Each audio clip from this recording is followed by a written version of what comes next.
Yeah, I'm Dave King. I'm one of the organisers of Breaking the Frame. That's all I'll say. So yeah, always kind of set the basis there that technology isn't neutral, that it's that it's a lot of the way it's designed reflects social power structures, and although he didn't go into that because probably didn't have enough time, I would argue that that actually technology is a key way in which capitalism reconstructs itself all the time and reinforces itself. And I've been one of those people who've, for almost all of my life, as Gail will tell you, has banged on about how capitalism is the root of all problems. But I think what I'm kind of beginning to realise over the last few years is that there's something else too.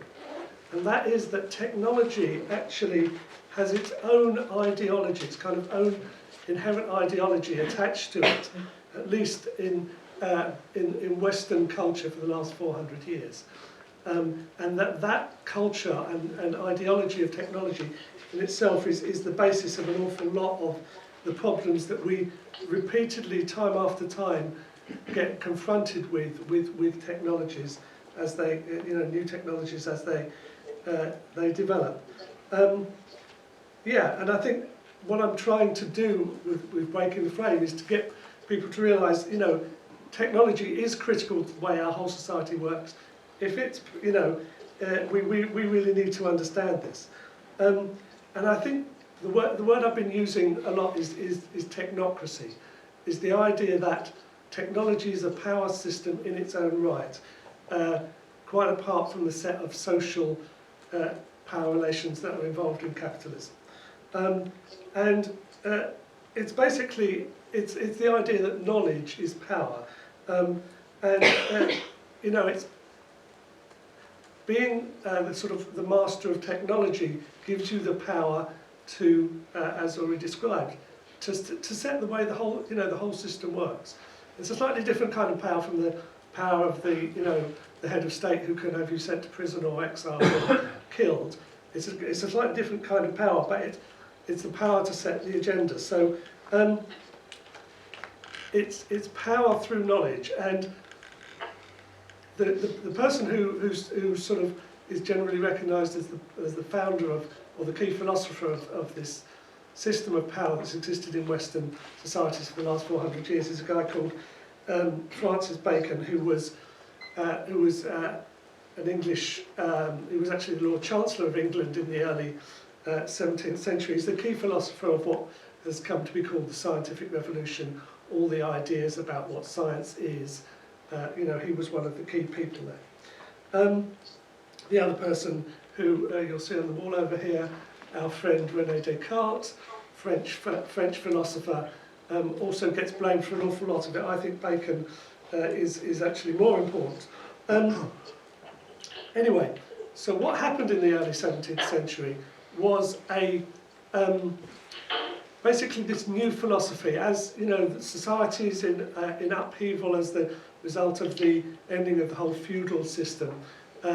New philosophies are coming forward, and this new philosophy of technology, basically, or two things. Firstly, the whole reconceptualisation of nature as merely a mechanical system, rather than being a living organism that is deserving of respect, and of course the more traditional ideas of the earth as and nature as mother. No, Descartes says no. The nature is just a mechanical system. We can do with it what we like, and Bacon is the sort of apostle of the use of technology to control nature without any limit whatsoever. That's the crucial thing. Of course, human beings have always tried to control nature. Agriculture being a key example, but they've always, prior to the scientific revolution, there were always really important cultural restraints on that, and based in the idea of actual relationship, rather than the idea of complete right of humans to dominate and control. And that's really the crucial shift that happened And so what we get, sort of developing over the last 400 years, is this idea of power and control over nature without any limit. And at least in my opinion, that's a really one of the crucial reasons that we're in the environmental crisis that we're in today, is that attitude which is played out in in the development of industrial technology over and over again. Obviously capitalism itself, an endless drive for growth and profit and exploitation of natural resources is crucial. But that fundamental attitude of we have the right to control nature is, I think, crucial. Okay, so I can see that I probably don't have enough time to go into that.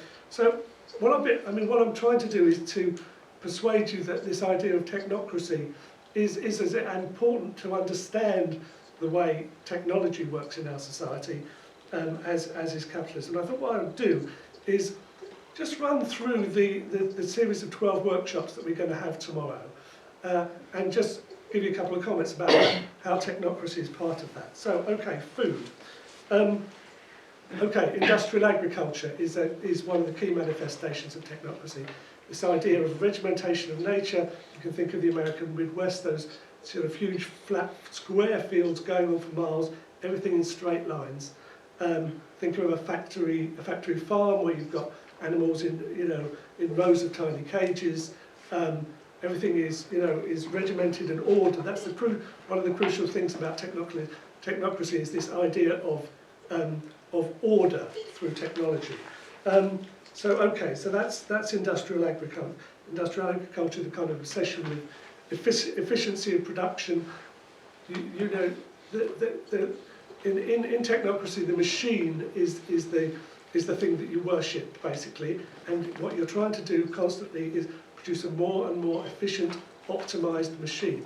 And that's the way that scientists and engineers tend to think about everything that they do. And even if it's animals producing eggs, they're just a machine for producing eggs, basically. Okay, so food. We've got a workplace. Is that? No, good. We have a workplace workshop. Okay, this is. I think Rory already alluded to the development of industrial systems of production, of which the Luddites were fighting at the beginning of the 19th century. Again, it's about machine thinking. It's about replacement of people with machines. David Noble, who wrote a great book about the Luddites, describes this whole idea of progress through technology is the key myth of technocracy, but it's progress without people. It's about basically the gradual elimination of people through machines, because machines are better, they're more efficient than people are. They're also a lot easier to control. Then we were going to have a workshop about surveillance and policing. I think there's a really obvious example of power through technology, social control through the technology. There was going to be a workshop on toxics, toxic chemicals. Again, this is a manifestation of the way in which you try and pesticides being the most obvious example, control and suppression of nature using the most toxic chemicals, and a kind of the sort of arrogance of that idea that we can handle all of that, we can keep that under control. I think for me as a scientist, one of the crucial things that started shifting my mind and thinking about technology was the Bhopal accident. That was the pesticide factory. So toxics. Gender, well, I won't say anything about gender because we've got a panel coming up on that. Mining and energy, well, I think is a critical manifestation technocracy and of indigenous people, and indeed even in the 15th century in Europe there were still huge debates about mining. People said no, it's wrong to mutilate Mother Earth in this way, and indigenous peoples still think about that in much those kind of terms. The energy of and the whole field of energy is full of the kind of manifestations of technocracy as just total mega technocracy, nuclear power being, the most obvious example of, the idea that we can take probably the most toxic materials that exist on this planet and, control them, even though we can't make them safe for 250,000 years. That's technocracy for you. It's that kind of arrogance, a belief that we can control nature in this way.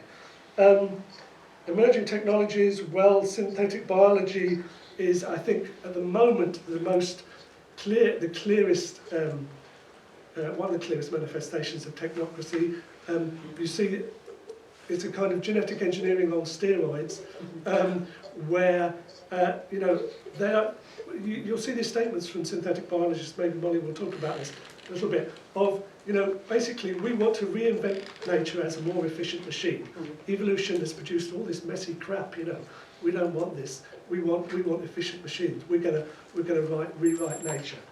Okay, I will try and stop as quick as I can, but I do need to say just a few more things. Okay, so I'll stop going through those workshops. So I think, we have a world shaped by technology, and the power to do that is controlled by certain elites of scientists and technology, scientists and technologists. That's one key thing about technocracy. And basically, unless we get democratic control of technology, we take technology out of their hands, any kind of talk about democracy, equality, and so on is pretty hollow, in my opinion. And I guess one of the crucial things I want to say is that, in a sense, it's not technology that's the problem; it's technocracy that's the problem. And so I always say the Luddites were not an anti-technology movement, as we are always being told about them. They're an anti-technocracy movement.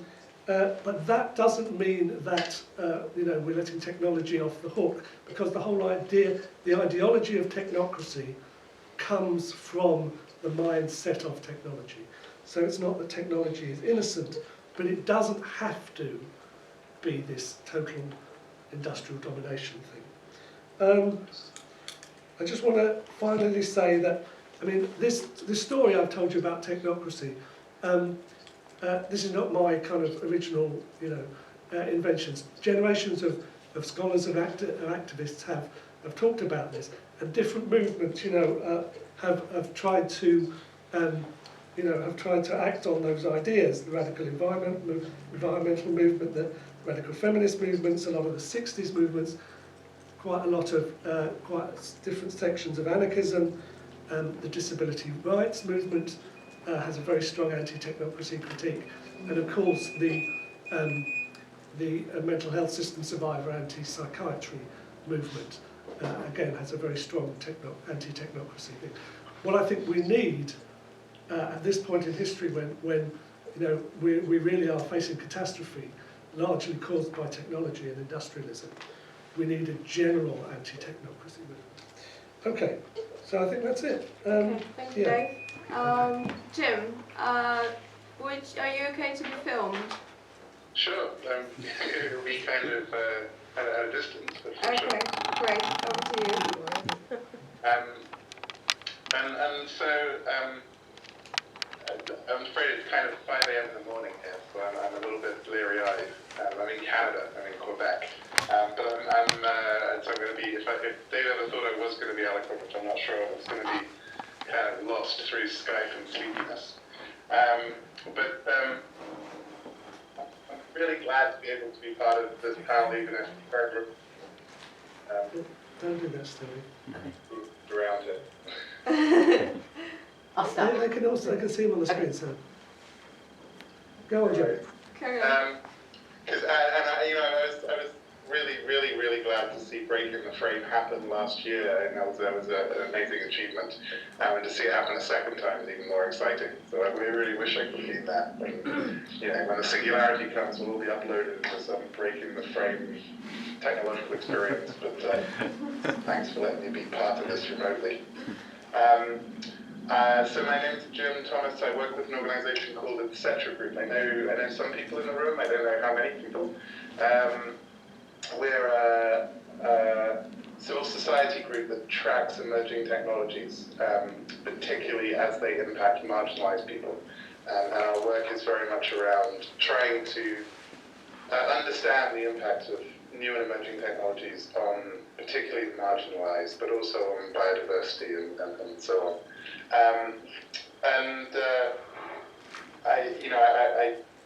I'll be much less light on theory than Yuri and Dave.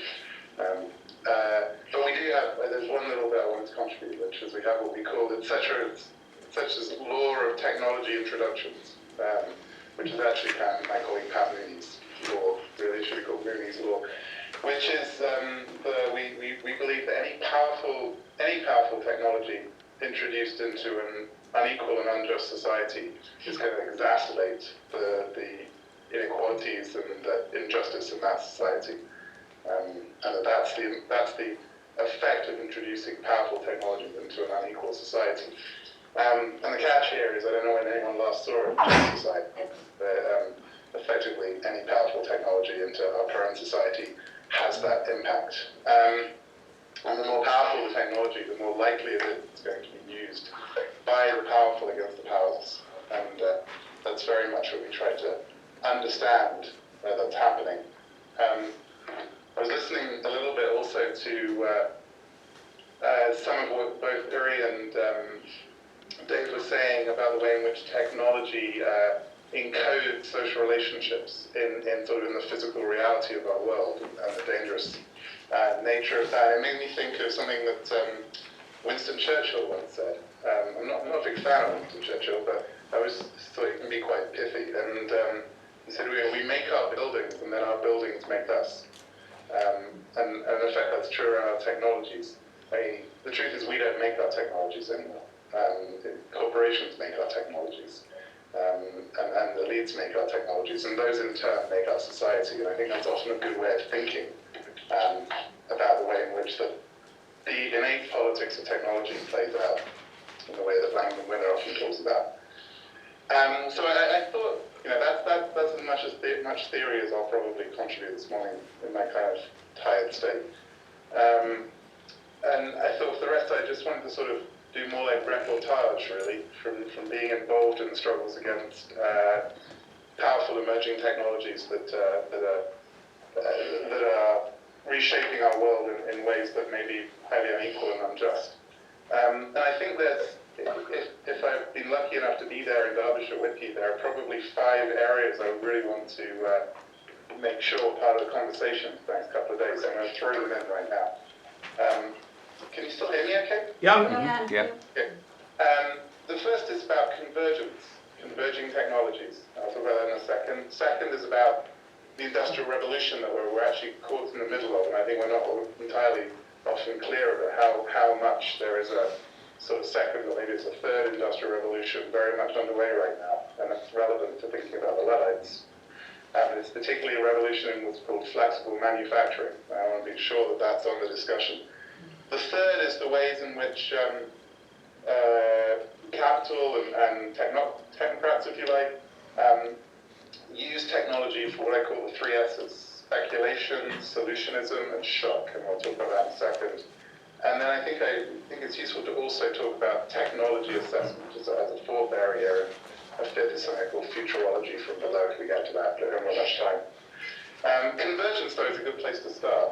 About 2000 and 2001, we began to hear from the US government, from the Department of Commerce and National Science Foundation about this idea of converging technologies, what they called NBICs, nano, bio, info, cogno. This idea that powerful technologies were coming together into a whole new platform that was going to reshape society in quite wide-ranging ways. And the EU talked about it as converging technologies for the European Knowledge Society. They had all sorts of acronyms like RAIN, genetics, robotics, artificial intelligence, nanotechnology, GRIN, genetics, robotics, nanotech, information technology. We called it BANG, bits, atoms, neurons, and genes.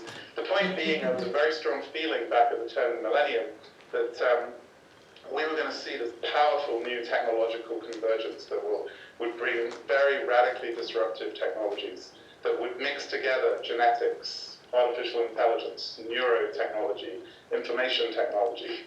And that horizon would be somewhere around 2015, 2020, when that's maybe 2025, when that would really begin to bite. And I think it's true. I think it's happening. I think you're seeing in technologies such as synthetic biology or machine learning, this coming together of these areas such as, synthetic biology is at the same time an information technology. It tries to treat life as a code that can be manipulated and programmed. It's also a genetic technology. It's also a nanotechnology. It builds life from the nano level upwards. And increasingly it's becoming convergent with neurotechnology. So we are seeing highly disruptive technologies emerging faster than ever. And that has significant questions for what that means for justice. And certainly how you govern them. In particular, we're seeing a new platform begin to emerge now, or will come together as an industrial platform around manufacturing. So, there is some hype around 3D printing, the idea that you can just, have something downloaded from the internet and print it as a physical thing. And at the same time, we're seeing similar hype around flexible robotics. We're seeing companies like Foxconn in China saying they're going to replace all of their workers and put in 1 million Foxbots. Companies like Tesla, who already done that with their factories. And at the same time, companies like Local Motors, who are setting up what they call mini factories that are able to sort of immediately switch between one day building a car and the next day building a coffee machine.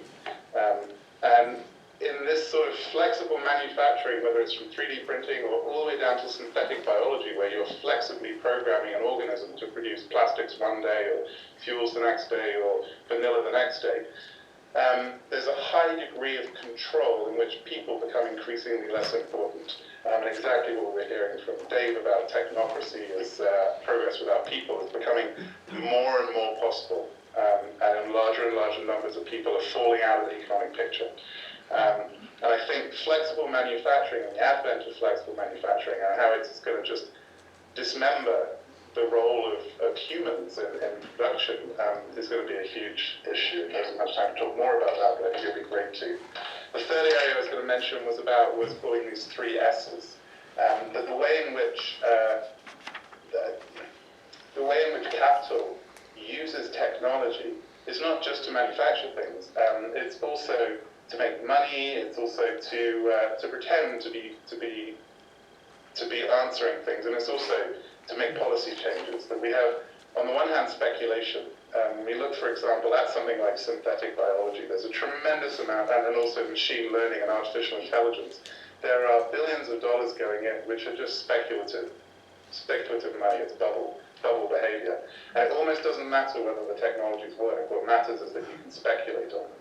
And you can speculate long enough to make money on the markets. And so I think a lot of what's going on is pure speculation. There's nothing else underneath it, or very little underneath it. And that's very distorting. The second is what Evgeny Morozov calls solutionism. And I would really encourage folks to look at Morozov's book. It's called To Save Everything, Click Here. This idea that comes very much out of Silicon Valley, but there are grand technological solutions to social problems that all of our technologies are being sold as. And behind this is a technocratic idea that problems are not, social problems, environmental problems, are not political, social, human problems. They're just technical problems, like a maths puzzle that can just be solved with technical solutions. And this idea that everything is solvable by a technical solution is very beguiling to our politicians who would like to believe that. And so we move away from the sort of heavy lifting of social action to the putting in of techno-fixes, or the hope that there might be techno-fixes. And so I think solutionism is a real problem that we need to talk about. And the third is shocks. That in some cases, technologies are being advanced in order to either create shocks that will then you can change social policy, or as a sort of under the guise of shocks. So geoengineering, the idea of re-engineering the climate is a very good example. We know that the basis of climate change, of the problems of the environmental crisis are not technical. They're about how we order our economy and societies and so forth.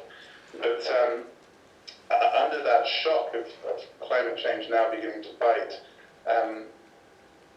fossil fuel companies and others are interested in having a technological solution that allows them to continue basically with their multi-trillion-dollar industry of extracting fossil fuels, and that allows them to continue with that same economic system.